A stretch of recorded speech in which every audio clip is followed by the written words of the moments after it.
what we consider African history in most instances is actually the history of Europeans in Africa, not really a history of African people. So therefore, perspective really matters. It's the Ghanaian proverb, word for history is Sankofa. Sankofa is a bird. And that bird, for it to fly, it has to tilt its neck backward. So they observed that and said, Sankofa, in order for you to move forward, return to the past. Examine the past so that you will be able to move forward. And so that's symbolic. You see, Akan proverbs are expressed through symbols, images. And each image is philosophical, just like Sankofa is philosophical. And Sankofa says history is important. Well, we have to study our past. So when we think of Africa's past, we are thinking of a past that is probably the longest in world history. The longest in world history. Why it is the longest in world history? Just imagine starting from the time human beings emerged in this world. That was in Africa. To remind you that the history is deep. The history requires a lot of commitment. And if we do that, believe me, African history is very rewarding. You see, we can't start African history from colonialism.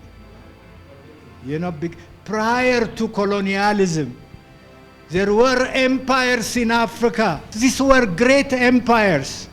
Their greatness lied in the fact that I'm talking about all those because our future, our hope is tied to that history. If Africans were able to accomplish all this, then we can accomplish whatever we want right now at the moment.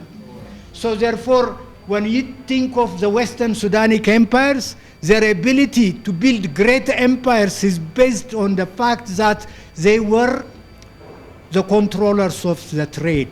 For instance, they were trading gold with salt, North Africa. That gold was controlled by those empires, not by Europeans or not by this corporation or that corporation from outside. I think our greatest challenge is going to be when we are shaping and visioning the future is how to be able to control whatever we produce, whatever we create, so that those productions, those creativity would first benefit African people.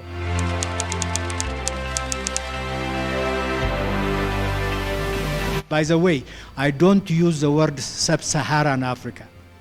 Africa is a whole continent. You see, it cannot be divided. And Sahara is not a divider. It's not a divider. Sahara is a place where people live. People live in the desert, in semi-desert, in grassland, or in a very rainy place, like the equatorial part in the Congo.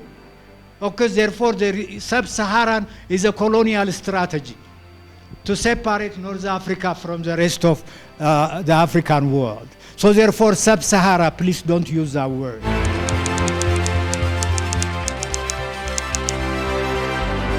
When we talk about Adwa, we really have to be thinking this notion that we are the only people that repulsed colonialism.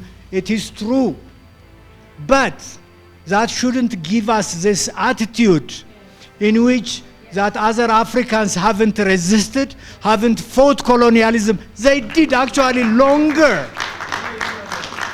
Take the case of Mali. The Mali king, Keita, Modibo Keita, fought the French for 18 years. He produced his own guns. Do you know that? He used to produce his own guns. He fought them for 18 years. Algeria, Battle of Algiers. It's a documentary that was done about the resistance against the French for a long time until they were able to assert their independence.